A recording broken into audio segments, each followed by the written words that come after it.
Welcome back everyone. Welcome to civil services study. Practice set number 569 पर आज ये UPPCS के लिए हैं और प्रैक्टिस करने वाले हैं इसमें हम एंशिएंट हिस्ट्री के प्रश्नों पर। प्लेलिस्ट इसकी बना रखी है टेस्ट सीरीज़ की, वहाँ पर आप टेस्ट नंबर 1 से लेकर 569 तक पहुँच सकते हो। डिस्क्रिप्शन बॉक्स में उसका लिंक दे रखा है। चलिए स्टार्ट करते हैं। चलिए तो क्वेश्चन नंबर 1 है, भारत के प्राचीनतम प्राप्त सिक्के तांबे के थे, सोने के थे, चांदी के थे या रंगा के थे? बताइए। भारत के प्राचीनतम प्राप्त सिक्के चांदी के थे। ठीक है, तो भारत के प्राचीनतम प्राप्त सिक्के जो है आहत सिक्के या पंचमार्क सिक्के थे, जो चांदी के बने थे। किसके? चांदी के। इनके ऊपर ठप्पा देकर निशान बनाए जाते थे, इसलिए उन्हें आहत सिक्के या पंचमार्क सिक्के कहा जाता था। क्वेश्चन नंबर 2 पर आ जाइए। निम्नलिखित में से कौन सा स्टेटमेंट जो है सही सुमेलित नहीं है? अंक के सामने चंपा लिखा, कौशल के सामने अहित छत्र, वत्स के सामने कौशाम्बी लिखा, मत्स्य के सामने विराटनगर। ये महाजनपद हैं, ये हैं राजधानियाँ। तो कौन सा इसमें सही सुमेलित नहीं है? चंपा अंग महाजनपद की राजधानी थी, कौशाम्बी वत्स महाजनपद की थी, विराटनगर मत्स्य महाजनपद की थी। कौशल महाजनपद की राजधानी अहित छत्र नहीं थी। क्या थी? श्रावस्ती थी। ठीक है, श्रावस्ती। तो कौशल महाजनपद की राजधानी जो है वो श्रावस्ती थी। उत्तरी पांचाल की राजधानी अहिच्छत्र थी। ठीक है, और दक्षिणी पांचाल की राजधानी क्या थी? काम्पिल्य। याद रखिएगा। क्वेश्चन नंबर 3 पर आ जाइए। मालवा क्षेत्र पर मगध की सत्ता का विस्तार निम्नलिखित में से किसके शासनकाल में हुआ? बताइए। मालवा क्षेत्र पर मगध की सत्ता का विस्तार किसके शासनकाल में हुआ? शिशुनाग। देखिए, पुराणों के अनुसार मगध नरेश शिशुनाग ने अवंती यानी मालवा को जीतकर मगध साम्राज्य की नींव रखी।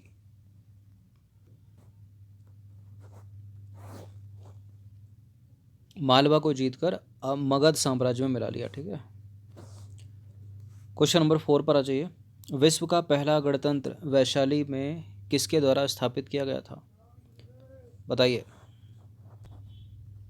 बताइए, विश्व का पहला गणतंत्र वैशाली में किसके द्वारा स्थापित किया गया था?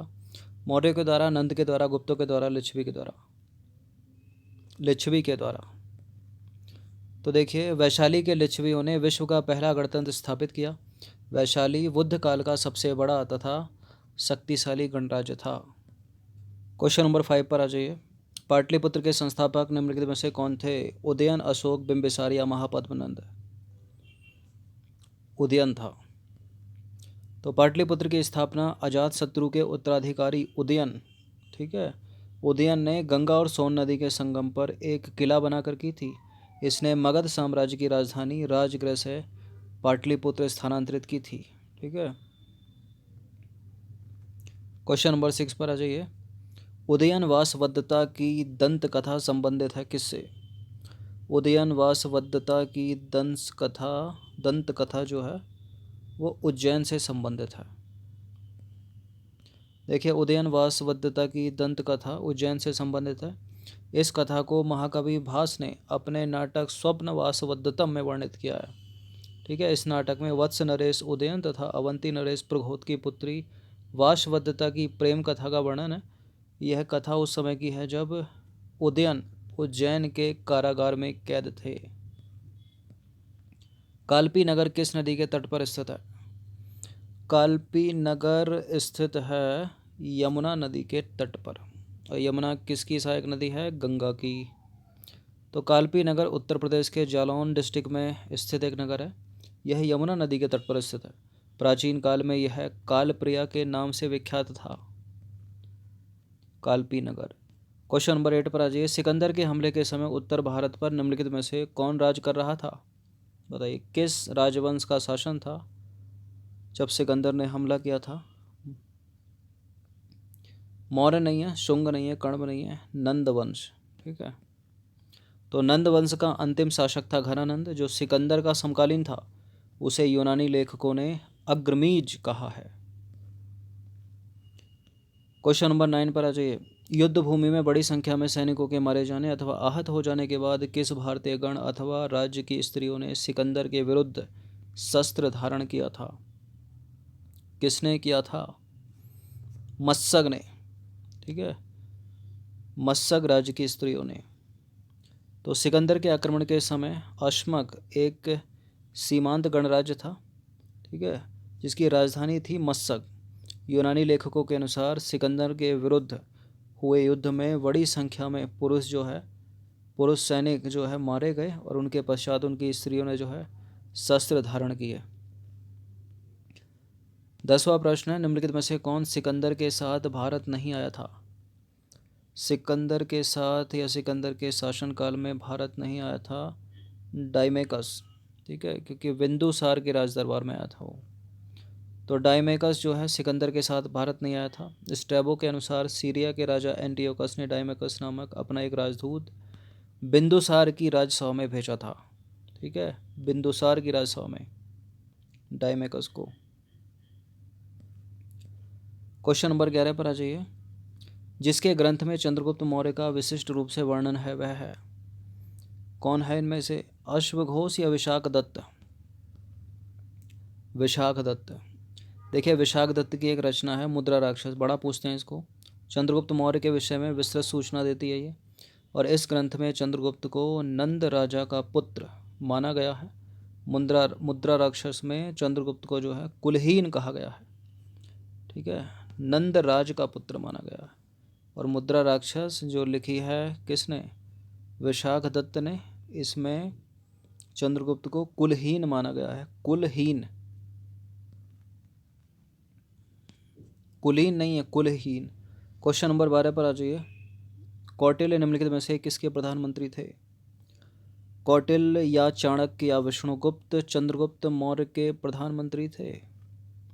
तो देखिए, इतिहास में कौटिल्य को विष्णुगुप्त तथा चाणक्य 2 नामों से जाना जाता है, ठीक है। देखा जाए तो एक व्यक्ति को 3 नामों से जाना जाता है।